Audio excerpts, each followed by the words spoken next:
नमस्कार दर्शकबिन, सञ्चार तथा सूचना प्रविधि मन्त्रालय र नेपाल टेलिभिजनको संयुक्त प्रस्तुति कार्यक्रम डिजिटल नेपालमा यहाँलाई स्वागत छ। हामी यस कार्यक्रममा नेपालका हरेक क्षेत्रमा सूचना प्रविधिको पहुँच, प्रयोग, विकास, विस्तार अनि यसको प्रभावका बारेमा जानकारी प्रस्तुत गर्ने गर्छौं। दर्शकबिन, यति बेला सूचना प्रविधि विभागले सरकारी निकायका तथ्याङ्कको सुरक्षाका लागि विभिन्न साइबर सुरक्षाका कार्यक्रमहरू गरिरहेको छ। आजको कार्यक्रममा हामी यसै सम्बन्धी जानकारी प्रस्तुत गर्नेछौं। सूचना प्रविधिको क्षेत्रमा भएको विकासले ल्याइदिएको सहजताले गर्दा यसको प्रयोग वर्तमान समयमा अपरिहार्य बन्न पुगेको छ भने यो विकासको मेरुदण्ड पनि हो। सूचना प्रविधिको प्रयोग बढेसँगै यसको सही प्रयोग गर्न नजान्दा वा दुरुपयोग हुँदा साइबर अपराधका घटनामा उत्तिकै वृद्धि भइरहेको छ। व्यक्तिका व्यक्तिगत तथ्याङ्क मात्र नभई सरकारी निकायका सूचना प्रविधि प्रणाली पनि साइबर ह्याकरको निशानामा परेका छन्। पछिल्लो समय भइरहेका साइबर अपराधका घटनामध्ये सूचना प्रणालीमा हुने आक्रमण, ह्याकिङ जस्ता सुरक्षाका जोखिम चुनौतीका रूपमा देखा परेका छन्। बेला बेलामा सरकारी निकायका सूचना प्रणालीमाथि हुने यस्ता साइबर ह्याकिङबाट सरकारी निकायका सूचना प्रणालीलाई सुरक्षित बनाउन सूचना प्रविधि विभागले सरकारी निकायका वेब एप्लिकेशन्सहरूको साइबर सुरक्षा जाँचलाई तीव्र रूपमा अगाडि बढाएको छ। हामीले विगत चाहिँ 5-7 वर्ष अगाडिदेखि गर्दै आएका छौँ। अब यो के हो भन्ने विषयमा चाहिँ अब यो अनलाइनमा हामीले एप्लिकेसनहरू राख्दाखेरि, हाम्रो सिस्टम प्रणालीहरू राख्दाखेरि धेरै अब यसमा चाहिँ के हुनसक्छ भन्दाखेरि म्यालिसियस अट्याकहरू, म्यालिसियस थ्रेटहरू आउन सक्छ। ह्याकरहरूले अट्याक गर्न सक्छ। जो प्रोग्रामहरू, एप्लिकेसनहरू, प्रणालीहरू सुरक्षित रूपमा बनाइएको छैन भने त्यसमा चाहिँ धेरै थ्रेटहरू आउन सक्छन्। त्यही थ्रेट मार्फत त्यही ह्याकर्सहरूले विभिन्न टुल्सहरू युज गरेर सिस्टमलाई चाहिँ बिगारिदिने र डाटालाई पनि नष्ट गरिदिन सक्ने सम्भावना हुन्छ। त्यो नहोस् भन्नको लागि सरकारी डाटालाई चाहिँ हामीले के गर्छौँ भन्दाखेरि सेक्युरिटी अडिट गर्छौँ। सेक्युरिटी अडिट गर्छौँ, जसलाई हामी अहिले के पनि भन्छौँ भन्दाखेरि DOIT-ले अहिले चाहिँ गरेको काममा चाहिँ VAPT टेस्ट भन्छ, जसलाई हामी भनरेबिलिटी एसेसमेन्ट पेनेट्रेसन टेस्ट भनिन्छ। यो काम विगत 4-5 वर्ष अगाडिदेखि चाहिँ गर्दै आएका छौँ हामीले। यो यसलाई चाहिँ हामीले अब सरकारी निकायमा मात्रै होइन, सबै अरू प्राइभेट निकायहरूले पनि त्यस्तो सिस्टमहरू आफ्नो सिस्टम बनाइसकेपछि त्यो चाहिँ टेस्ट गर्नु जरुरी छ। त्यो बनाउनेहरूले के ध्यान दिएको हुँदैन भन्दाखेरि त्यसमा चाहिँ अब कुन ठाउँबाट चाहिँ लुप होल हुन जान्छ थाहा हुँदैन। त्यसले गर्दाखेरि त्यो लुप होल युज गरेर ह्याकरहरूले चाहिँ त्यो डाटासम्म आइपुगेर डाटा नष्ट गर्ने सम्भावना हुन्छ। त्यसले गर्दाखेरि हामीले के भनेका छौँ, यो प्रचार प्रसार गर्दाखेरि पनि हामीले सरकारी निकायको वेबसाइट अनि त्यसपछि सरकारी निकायको एप्लिकेसनहरू त्यसलाई चाहिँ हामीले के गर्छौँ त भन्दाखेरि सेक्युरिटी अडिट गर्छौँ। बढ्दो साइबर सुरक्षाका चुनौतीलाई मध्यनजर गर्दै विक्रम सम्वत 2073 सालदेखि साइबर सेक्युरिटी अडिटको सुरुवात गरिएको हो। आर्थिक वर्ष 2073-74 मा 7वटा सरकारी निकायका 7वटा वेब प्रणालीको सेक्युरिटी अडिट गरिएकोमा चालु आर्थिक वर्ष 2077-78 मा 39वटा सरकारी निकायका 60वटा वेब प्रणालीको सेक्युरिटी अडिट गरिएको छ। 2073-74 देखि हालसम्म 121वटा सरकारी निकायका 156वटा वेब प्रणालीको सेक्युरिटी अडिट गरिएको बताउनुहुन्छ विभागका महानिर्देशक। अहिलेसम्म हामीले चाहिँ अब 73 सालदेखि चाहिँ यो सेक्युरिटी अडिटको काम हामीले अब गरेका छौँ। यसमा चाहिँ 73-74 मा हामीले सरकारी निकाय सङ्ख्या 7वटा र वेब प्रणाली 7वटा गरेका थियौँ। त्यसै गरी 74-75 मा आउँदाखेरि अलिक बढ्यो। त्यसले गर्दाखेरि 11वटा चाहिँ हामीले निकायहरूको 11वटै वेब प्रणालीहरूलाई चाहिँ हामीले सेक्युरिटी अडिट गऱ्यौँ। त्यसपछि 75-76 मा आउँदाखेरि अलिकति अझै बढ्यो। किन भन्दाखेरि एवारनेस मान्छेमा चाहिँ यो सेक्युरिटी अडिट गर्नुपर्छ भन्ने चाहिँ एवारनेस बढ्यो। सरकारी निकायको धेरै जसो ह्याक भइराख्ने यहाँले सुन्नुभएको छ। त्यसले गर्दाखेरि 75-76 मा आउँदाखेरि हामीले 36वटा सरकारी निकायहरूको 41वटा प्रणालीहरूलाई चाहिँ हामीले सेक्युरिटी अडिट गऱ्यौँ। त्यसै गरी 2076 र 77 मा आउँदाखेरि अलिकति घटाइ देखियो। 76-77 मा 28वटा निकायको 37वटा चाहिँ प्रणालीहरूलाई चाहिँ हामीले अडिट गऱ्यौँ। त्यसै गरी 77-78 अहिलेसम्मको प्रगति हेर्नुहुन्छ भने हामीले अहिले धेरै नै भोल्युममा चाहिँ हामीलाई अडिट गर्नको लागि रिक्वेस्ट आइरहेछ। 39वटा सिस्टम, त्यसै गरी 39वटा निकायको 60वटा सिस्टमलाई गरिसकेका छौँ अहिलेसम्म। भनेपछि यो साल हामीले म्याक्सिमम धेरै नै गर्छौँ। अब जम्मा टोटल्ली हेर्ने हो भने हामीले अहिलेसम्मको 73, 74देखि 77, 78सम्मको डाटालाई हेर्ने हो भने जम्मा 121वटा निकायको 156वटा सिस्टमलाई चाहिँ हामीले अडिट गऱ्यौँ। सरकारी निकायका सूचना प्रणालीलाई बलियो सुरक्षित बनाउन सूचना प्रणालीको विकास गर्दा नै सुरक्षामा ध्यान दिनुपर्दछ। अहिले सरकारी निकायका सूचना प्रणालीको सुरक्षाका लागि नियमित सिक्युरिटी अडिट गर्न सरकारले सर्कुलर नै जारी गरेको छ। सर्कुलर जारी भएसँगै विभागमा साइबर सिक्युरिटी अडिटका लागि अनुरोध पत्र आउने क्रममा वृद्धि भएको छ। 2077 4 श्रावण 13 गतेतिर चाहिँ नि हाम्रो मन्त्रालयबाट चाहिँ नि एउटा चाहिँ सर्कुलर जारी भएको छ होइन, कि यो सूचना प्रविधि प्रणालीहरूको चाहिँ नि अडिट गर्ने भनेर चाहिँ नि सबै निकायमा चाहिँ नि सर्कुलर गएको छ। त्यसपछि चाहिँ भने त्यसको चाहिँ नि त्यस किसिमको चाहिँ अडिट गर्ने अनुरोधहरू चाहिँ हामी कहाँ व्यापक रूपमा आइरहेछ। किनकि यो वास्तवमा सेक्युरिटी अडिट चाहिँ सूचना प्रविधि विभागले नै गर्ने भन्ने कुरो उल्लेख भएको हुनाले त्यस किसिमको अनुरोध आइरहेका छन्। र यो यसको प्रक्रिया के छ भने पहिला त हामीले के भने अहिले सूचना विभिन्न निकायहरूले बनाएका सूचना प्रविधि सम्बन्धी प्रणाली होइन अडिट गर्नको लागि उनीहरूले हामीलाई अनुरोध गरेर पठाउँछन्, पत्र लेखेर पठाउँछन्। त्यस सँगसँगै हामीले सर्टेन इन्फर्मेसनहरू उनीहरूसँग माग्छौँ होइन। त्यसपछि त्यो आइसकेपछि हामी यहाँ हाम्रो एउटा यो फङ्सनल टिम छ, त्यो चाहिँ नि हाम्रो महानिर्देशकज्यूको संयोजकत्वमा नै छ एउटा फङ्सनल टिम। त्यसमा चाहिँ नि हाम्रो यहाँका प्राविधिकहरू प्लस जुन निकायले हामीलाई अनुरोध गर्छ त्यो निकायका एकजना प्रतिनिधि समेत, टेक्निकल प्रतिनिधि होइन नै बसेर हामीले चाहिँ त्यस उनीहरूको सिस्टममा के छ त त्यो सिस्टमको बारेमा पहिला हामीले बुझ्छौँ, के छ हामीले सर्टेन कुराहरू हामीले लिन्छौँ, हाम्रो प्राविधिकले पनि लिनुहुन्छ। त्यसको आधारमा हामीले एउटा अडिट प्लान बनाउँछौँ होइन। अडिट प्लान अनुसार हामीले त्यसको अडिटको प्रक्रियाहरू सुरु गर्छौँ। त्यस पश्चात चाहिँ नै हामीले त्यसको एउटा हामीले खास चाहिँ अडिटमा अडिट भन्दाखेरि पनि अडिटको चाहिँ एउटा पाटो हामीले VAPT भन्छौँ, भल्नरेबिलिटी एसेसमेन्ट एन्ड पेनेट्रेटिङ टेस्ट होइन, त्यो मात्रै अहिले हामीले गरिरहेका छौँ। पहिला स्थानीय तह अथवा कुनै पनि सरकारी निकायहरूले चाहिँ हाम्रो info@DOIT मा मेल गर्छन्। त्यो पछि चाहिँ हामीले यो इमेलबाट चाहिँ उनीहरूको रिक्वेस्ट हेरेपछि चाहिँ हेरेर कुन चाहिँ वेबसाइट अथवा कुन चाहिँ सिस्टमको VAPT गर्नुपर्ने हो सोको लिङ्क त्यही पत्रमै प्राप्त हुन्छ। यदि नभएको खण्डमा चाहिँ हामीले मेलबाट चाहिँ उहाँहरूले चाहिँ त्यो सिस्टम अथवा वेबसाइटको चाहिँ URL अथवा IP कति हो भनेर सोध्छौँ। उहाँहरूले त्यो फेरि त्यो विवरण चाहिँ यो मेलमा पठाइदिइसकेपछि त्यस पछाडि कुनै पनि निकायले त्यो पठाएको वेबसाइटको URL-लाई चाहिँ हामीले यो ल्यापटपमा इन्स्टल गरेको एक्युनेटिक्स भन्ने सफ्टवेयरबाट स्क्यान गर्छौँ। त्यसको लागि उहाँहरूले पठाएको इमेललाई चाहिँ जस्तै हामीले उदाहरणको लागि हाम्रै DOIT को वेबसाइटको मैले लिएँ, यो स्क्यान गर्नुपर्ने URL को चाहिँ मैले IP माथि URL चाहिँ कपी गरेर त्यस पछाडि यो सफ्टवेयरको टार्गेट भन्नेमा मैले एड गर्छु। त्यो टार्गेटलाई हामीले कुनै पनि निकायको सिस्टम अथवा वेब एप्लिकेसनलाई टार्गेट भन्छौँ र त्यो टार्गेटको URL अथवा माथिको एड्रेसलाई चाहिँ पहिला एड गर्छौँ। एड गरिसकेपछि त्यो कुन चाहिँ संस्थाको हो त्यसको विवरण हामी यहाँ लेखेर सेभ गर्छौँ। सेभ गरिसकेपछि हामीले त्यो टार्गेट इन्फर्मेसनलाई कसरी स्क्यान गर्ने त त्यसको बिजनेस क्रिटिकलिटी के हो, हाई हो कि नर्मल हो कि अथवा क्रिटिकल हो, त्यसलाई छुट्याउँछौँ। जस्तो मैले हाईमा राखेँ, छुट्याइसकेपछि हामीले त्यसलाई कति फास्ट स्क्यान गर्ने अथवा कति स्लो गर्ने, त्यो वेब सर्भर कस्तो खाले छ त्यसको फिचर्स हेरेर चाहिँ हामीले त्यसलाई त्यसको स्पिड चाहिँ फास्ट, मोडरेट, स्लो र स्लोहरूमा राख्न सक्छौँ। त्यस पछाडि मैले त्यो एड गरेको टार्गेटलाई सेभ गर्छु। सेभ गरेपछि त्यो टार्गेटलाई स्क्यान गर्छु।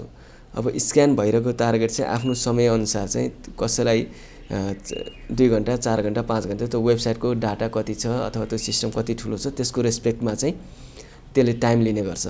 जस्तो नर्मल्ली कुनै हामीले त्यो गरेको वेबसाइटको अथवा DOIT को हाम्रो वेबसाइटको गर्दा पनि जेनरली गर्दाखेरि 3 देखि 4 घन्टा एभरेजमा हामीले त्यो वेबसाइटको स्क्यान गर्न लाग्यो। अब त्यो गरिसकेपछि हामीले के गर्छौँ भने त्यो वेबसाइटको पर्टिकुलर त्यो पार्टमा गएर चाहिँ के गर्छौँ, यो सिद्धिसकेको वेबसाइटलाई चाहिँ हामीले स्क्यान गरेर सकिएको वेबसाइटको चाहिँ रिपोर्ट जेनेरेट गर्छौँ। यहाँ रिपोर्ट जेनेरेट भन्ने ट्याबमा गएर हामीले एफेक्टेड आइटम, डेभलपर रिपोर्ट, जुन चाहिँ वेब सिस्टम अथवा एप्लिकेसन जसले बनाएको हुन्छ उहाँहरूलाई चाहिँ यो सिस्टम अथवा एप्लिकेसनमा के खालका सुरक्षा जोखिमहरू छ त्यसलाई कसरी हटाउने भन्ने चाहिँ पुरै सुझावसहितको प्रतिवेदन चाहिँ यसमा हुन्छ, डेभलपर रिपोर्ट भन्नेमा। अनि अर्को हामीले एक्जिक्युटिभ समरी रिपोर्ट जेनेरेट गर्छौँ, जुन चाहिँ भनेको एउटा ओभरअलमा चाहिँ त्यो वेब सिस्टम अथवा एप्लिकेसनको चाहिँ कस्तो खाले भनरेबिलिटी अथवा सुरक्षा जोखिमहरू देखिएको छ भन्ने कुरा चाहिँ यहाँ यो रिपोर्टले चाहिँ देखाउँछ। यो रिपोर्ट हामीले जेनेरेट गरिसकेपछि रिपोर्ट भन्ने ट्याबमा गएर हामी त्यसलाई डाउनलोड गर्छौँ। डाउनलोड गरेर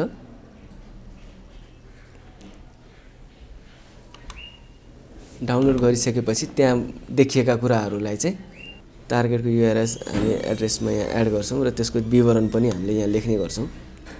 विवरण लेखिसकेपछि हामी त्यसलाई सेभ गर्छौँ।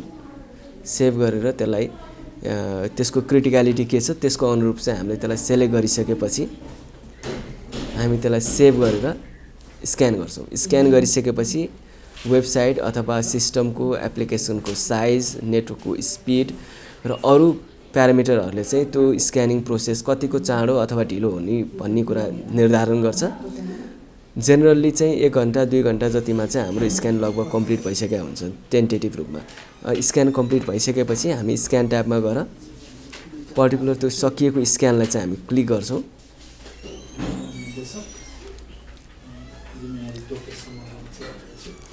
रिपोर्ट जेनेरेट गर्ने ट्याबमा क्लिक गरिसकेपछि हामीले 3 प्रकारको रिपोर्टहरू जेनेरेट गर्छौँ। एउटा भनेको एफेक्टेड आइटम, अर्को भनेको डेभलपर रिपोर्ट र एउटा भनेको एक्जिक्युटिभ समरी। एफेक्टिभ आइटम भनेको वेबसाइटको कुन चाहिँ भागमा चाहिँ असर गर्ने खालका भनरेबिलिटीहरू छ त्यो कुराहरू देखाउँछ भनेदेखि डेभलपर रिपोर्टमा चाहिँ जुन ठाउँमा त्यो भनरेबिलिटी अथवा सुरक्षा जोखिमहरू छ त्यसलाई कसरी हटाउन सकिन्छ भन्ने सुझावसहितको एउटा प्रतिवेदन जस्तो पनि यसमा देखिएको हुन्छ। र एक्जिक्युटिभ समरीमा चाहिँ ओभरअल त्यो सिस्टमको अथवा एप्लिकेसनको चाहिँ भनरेबिलिटी अथवा सुरक्षा जोखिम के कस्तो छ भन्ने कुरा एउटा ग्लान्समा चाहिँ हामीले एक्जिक्युटिभ समरीमा देख्न सक्छौँ। र हामीले रिपोर्ट ट्याबमा जेनेरेट गरिसकेपछि हामी रिपोर्ट भन्ने ट्याबमा जान्छौँ। त्यस पछाडि रिपोर्टलाई हामी डाउनलोड गर्छौँ। रिपोर्टलाई डाउनलोड गरिसकेपछि हामी त्यसलाई हेरेर त्यहाँ चाहिँ हामीले त्यो भनरेबिलिटी अथवा त्यसको चाहिँ सिभिरिटी भनेको त्यो कतिको खतरनाक छ त्यसको डिस्क्रिप्सन, त्यस पछाडि त्यसलाई हटाउन गर्नुपर्ने के काम हामीले गर्नुपर्छ त्यो सहितको एउटा रिपोर्ट हुन्छ। र त्यो कुन ठाउँनेरि चाहिँ त्यो भनरेबिलिटी अथवा सुरक्षा जोखिम छ त्यो कुरा पनि यो रिपोर्ट फर्मले देखाइदिन्छ।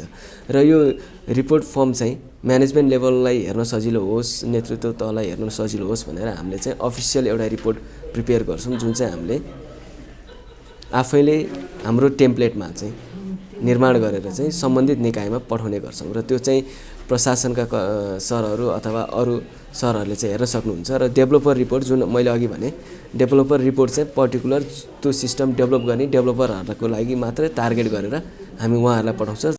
नियमित रूपमा आफ्ना सूचना प्रणालीको सुरक्षा जाँच गराउने हो भने ह्याकिङ, तथ्याङ्क चोरी, एट्याकरबाट हुने सेवा अवरुद्ध, सिस्टम कोल्याप्स जस्ता जोखिमबाट आफ्ना प्रणाली सुरक्षित राख्न सकिने बताउनुहुन्छ विभागका निर्देशक। यसको चाहिँ नै के छ भने सिक्युरिटी अडिट गरेपछि हाम्रा विभिन्न सरकारी निकायहरूले जुन आफ्नो सेवा चाहिँ नि वेब थ्रु हैन वेबसाइट र वेब बेस्ड एप्लिकेसन थ्रु जुन प्रवाह गरिरहेछ त्यसमा चाहिँ तपाईहरुले सुन्नु पनि भयो होला बेला बेलामा चाहिँ नि ह्याकिङ हुने, वेबसाइट ह्याक हुने या डाटा चोरी हुने हैन त्यस्ता कुराहरू हुन्छ। त्यो भनेको के हो भने खास चाहिँ नि हाम्रो वेबसाइटमै बनाउँदा डेभलपरले बनाउँछ हैन त्यसमा सर्टेन त्रुटिहरू हुन्छ के हैन एप्लिकेसनहरू बनाउँछ त्यसमा सर्टेन त्रुटि हुन्छ जुन कि तपाईलाई एट्याकर र ह्याकरहरूले हैन त्यसलाई चाहिँ नि जहिले पनि त्यस पोइन्ट गरेर चाहिँ नि उनीहरू भित्र छिर्न खोज्छ, सिस्टम भित्र छिर्न खोज्छ र तपाईको त्यहाँका डाटाहरू भ्यालुएबल डाटाहरू चाहिँ चोरी हुने चान्सेस हुन्छ। तपाईको सफ्टवेयरलाई चाहिँ नि डिसफङ्क्सन गर्न सक्ने सम्भावना हुन्छ हैन वेबसाइट नचल्ने बनाइदिन सक्छ। त्यसैको लागि चाहिँ नै हामीले यो अडिट गरिसकेपछि त्यसमा सिस्टममा भएका वेबसाइटमा भएका चाहिँ नै यो VAPT जुन हामीले गर्छौँ त्यसबाट चाहिँ नै ती त्रुटिहरू के छन् त त्यहाँभित्रका त्रुटिहरू के छन् भन्ने कुरा हामीले औल्याइदिन्छौँ र त्यो चाहिँ नै के हुन्छ भने जसले त्यो एप्लिकेसन डेभलप गरे हो चाहे वेबसाइट जसले बनाएको हो त्यो डेभलपर मार्फत सम्बन्धित निकायले बसेर त्यो चाहिँ रेक्टिफाई गर्छ। त्यसले गर्दाखेरि हाम्रो सिस्टम स्ट्रङ हुन्छ र हामी आफ्नो इन्फर्मेसन सुरक्षित राख्न चाहिँ सक्छौँ। यसको फाइदा चाहिँ तपाईँको के छ भने मुख्य त त्यही हो। अब हामीले एज अ इन्डिभिजुअल कसैले पनि मेरो डाटा कुनै निकायमा मेरो सुरक्षित छ छैन भन्ने कुरो होइन त्यो चाहिँ यसले ग्यारेन्टी गर्छ होइन। र अर्को तपाईँको सिस्टम यो ह्याकरबाट चाहिने यो डाटा चोरी हुने यो एट्याकरहरूबाट चाहिँ नि तपाईँको चाहिँ नि सिस्टम अवरुद्ध हुँदैन, सेवा अवरुद्ध हुँदैन होइन, तपाईँको सिस्टम कोल्याप्स गर्ने सम्भावना हुँदैन। त्यसकारण यो चाहिँ नि टाइम टु टाइम एकचोटि होइन कि वर्षेनी नै जस्तो चाहे कुनै पनि तपाईँले सिस्टममा अपग्रेड गर्दाखेरि पनि तपाईँले चाहिँ नि यो अडिट चाहिँ गराउनु पर्ने देखिन्छ। सूचना प्रणालीलाई पूर्णतः सुरक्षित बनाउन आवश्यक पर्ने सूचना प्रविधि पूर्वाधारको कमी, दक्ष जनशक्तिको कमी, नेटवर्क अडिटको कमीसँगै नीति नियम निर्देशिका नहुनु साइबर सुरक्षा जाँचका चुनौती रहेका छन्। अडिट गर्नको लागि पनि चाहिँ नि सरकारी चाहिँ नीति नियम निर्देशिकाको अभाव छ अहिले होइन। त्यसको पनि अभाव भएको कारणले हामीले जुन लेभलबाट हामीले बढ्नुपर्ने त्यो छैन। हामीसँग जनशक्तिको पनि अभाव छ होइन। त्यसमा पनि अझ दक्ष जनशक्ति यो के एकदमै स्पेसिफिक यो एकदमै 24/7 चाहिँ नै लाग्नुपर्ने काम हो कि यो। यसमा जनशक्ति त्यसरी परिचालन हुनुपर्ने हो जुन हामीले जनशक्तिको अभावले गर्न सकिरहेको छैन। र यो सिक्युरिटी अडिट भनेपछि एकदमै यसमा दक्ष भएको मान्छेको पनि झन् अभाव छ हामीलाई होइन सरकारी निकायमा चाहिँ नि त्यो छ। अनि अब निर्देशिका एउटा अब हामीले अहिले तत्कालै चाहिँ अब निर्देशिकाको चाहिँ हामीले होमवर्क गर्दैछौँ होइन। यो सिक्युरिटी अडिटलाई कसरी लाने भनेर चाहिँ हामीले निर्देशिकाको होमवर्क गर्दैछौँ। दिनानुदिन तीव्र दरमा बढिरहेको सूचना प्रविधिको सही प्रयोग गर्न नजान्दा वा यसको दुरुपयोग हुँदा यसले निम्त्याउने दुर्घटनाको जोखिम पनि उत्तिकै छ। यस्ता प्रविधिको माध्यमद्वारा हुने अपराधलाई रोक्न, सूचना प्रणालीलाई सुरक्षित बनाउन विभिन्न जनचेतनामूलक कार्यक्रम जनस्तरसम्म पुर्याउनु पर्ने देखिन्छ। मान्छे आफू अवेर भयो भने यो ह्याकिङ र यो डाटा चोरी हुने कामहरू धेरै चाहिँ नै के गर्न हुने के गर्न नहुने कुराहरू थाहा पाइसकेपछि धेरै चाहिँ नै लिमिटेड हुन्छ। त्यसकारण मुख्य चाहिँ नै जनचेतनाको कमी पनि देखिन्छ त्यो होइन। त्यसले गर्दाखेरि तपाईँको मिडिया मार्फत म यो के भन्न चाहन्छु भने साइबर सुरक्षा सम्बन्धी चाहिँ जनचेतना चाहिँ नै जनस्तरमा पुग्नु पर्यो। प्लस सरकारी निकाय लगायत अन्य निकायहरूले पनि डेभलपमेन्ट फेजदेखि नै आफ्ना सूचना प्रविधि प्रणाली वेबसाइटहरूको चाहिँ डेभलपमेन्ट फेजदेखि नै अडिट गर्ने सिक्युरिटी अडिट गराउने चाहिँ नि कार्यको चाहिँ प्रारम्भ गर्दाखेरि यस्ता के अरे समस्याबाट हामी चाहिँ बाँच्न सक्छौँ। हाम्रो परिवेशमा नयाँ रहेको सूचना प्रविधि प्रणालीलाई समय सापेक्ष सुरक्षित बनाउन विभागले नेटवर्क सेक्युरिटी, आईटी इन्फ्रास्ट्रक्चर, सूचना प्रविधि संरचना, ह्युमन रिसोर्स सेक्युरिटी अडिट लगायत आवश्यक सबै तहको सुरक्षाका लागि निर्देशिका नै बनाई अगाडि बढाउने योजना बनाएको छ। एप्लिकेसन डेभलप गर्दाखेरि नै हामीले भनौँ न प्रोफेसनल रूपमा चाहिँ पोख्त डेभलपरहरूलाई युज गऱ्यौँ भने यस्ता उर्लुपरहरू हुँदैनन्। त्यसले गर्दाखेरि हामीले सिस्टम बनाउँदाखेरि नै यस्ता कुराहरूलाई ध्यान दिएर चाहिँ बनाउँदाखेरि यो चाहिँ अलि कम गर्न सकिन्छ। यसका च्यालेन्जेसको रूपमा हाम्रो विभागले अहिलेसम्म गर्दै आएको यो जुन सिस्टम अडिटको कुराहरूलाई हेर्ने हो भने चाहिँ च्यालेन्जेसको रूपमा चाहिँ हामीले के देखाएको छौँ भन्दाखेरि अब हामीले अहिले तत्काल चाहिँ हामीले निर्देशिकाको अभाव छ यसमा। किन भन्दाखेरि हामीले के गर्ने कसरी गर्ने भन्ने कुरा विगतदेखि नै बनिएको थिएन। हामी अहिले निर्देशिका बनाउने दम तयारीमा छौँ। सिस्टम सेक्युरिटी अडिटको चाहिँ निर्देशिका बनाएर हामी अगाडि बढ्ने चाहिँ प्रोसेसमा छौँ। त्यसले गर्दाखेरि निर्देशिकाको अभाव एउटा च्यालेन्जेस छ। अनि अर्को चाहिँ के छ भन्दाखेरि जनशक्तिको अभाव। यहाँहरूलाई थाहा छ सरकारी निकायमा अब कर्मचारी इन्जिनियरहरू आउँदाखेरि पनि अब 1-2 वर्ष बस्ने, अब अलिकति काम जानिसकेपछि फेरि सर्व भएर जाने। त्यसले गर्दाखेरि कर्मचारीको अभाव पनि हाम्रो छ। यसलाई चाहिँ अब छिटै मन्त्रालय लेभलबाट चाहिँ हामी कुराकानी गरिरहेछौँ। यसलाई चाहिँ परिपूर्ति भयो भने हामीले स्मुथली रूपमा काम गर्न सक्छौँ। त्यसै गरी एक त अर्को के भन्दाखेरि विगतको तुलनामा अहिले चाहिँ हाम्रो जनचेतनाको अभाव चाहिँ कम हुँदैछ बिस्तारै। तर जनचेतनाको अभावले पनि यो सेक्युरिटी अडिट गर्नुपर्छ, खालि डेभलप गर्ने सिस्टम चलाउने त्यो मात्रै भएको कारणले गर्दाखेरि पनि अलि यो चाहिँ चेतनाको अभाव पनि देखिया छ। त्यसै गरी अब हामीले अहिले चाहिँ गरिरहेको भिएपिटी मात्रै टेस्ट हो होइन, भिएपिटी मात्रै टेस्ट हो भने यसलाई चाहिँ अब नेटवर्क को security, IT infrastructure security, human रिसोर्सको सेक्युरिटी गर्न आवश्यक देखिन्छ। यो बाहेक पनि अरू पनि एप्लिकेसनको मात्रै होइन कि सबै कुराहरूको सेक्युरिटी गर्नुपर्छ। हामीले यहाँहरूलाई हामीले योभन्दा अगाडिको चाहिँ हामीले उसमा कार्यक्रममा पनि भन्ने गरेका छौँ, जिए अडिट भनेर गरिरहेका छौँ। अहिले 25वटा निकायको जिए अडिट सम्पूर्ण चाहिँ प्रणालीहरू राखेको ठाउँमा के कसरी काम भइरहेछ होइन, जिए अडिट स्ट्यान्डर्ड उनीहरूले डाटा सेन्टर चलाउँदाखेरि त्यो ठिक छ छैन भन्ने कुरा जिए अडिटबाट पनि हामीले गर्न खोजिरहेछौँ। पछिल्लो समय बढिरहेका ह्याकिङ, साइबर अट्याक जस्ता साइबर सुरक्षाका घटना लगायत यस क्षेत्रमा अन्य सुरक्षा चुनौती देखिएसँगै विभागले सरकारी निकायका वेब प्रणालीहरूको साइबर सुरक्षा जाँचलाई तीव्र रूपमा अगाडि बढाएको छ। आगामी दिनमा साइबर सिक्युरिटी अडिटको दायरा फराकिलो बनाउँदै निजी संस्था, व्यक्तिगत तथ्याङ्क सुरक्षा प्रणालीको पनि सिक्युरिटी अडिट गर्नुका साथै सबै तहका सुरक्षा जाँच प्रणाली अवलम्बन गरी सूचना प्रविधि प्रणालीलाई सुरक्षित बनाउने लक्ष्यका साथ विभागले काम अगाडि बढाएको छ। दर्शकबिन, आजको कार्यक्रममा हामीले सूचना प्रविधि विभागले साइबर सुरक्षाका लागि गरेका विभिन्न कार्यक्रमका बारेमा जानकारी प्रस्तुत गर्यौं। अर्को हप्ता हामी फेरि यस्तै जानकारीमूलक विषयवस्तु लिएर उपस्थित हुनेछौँ। त्यतिन्जेलसम्मको लागि आज्ञा दिनुहोस्। हेर्दै गर्नुहोला नेपाल टेलिभिजन। हस्त नमस्ते।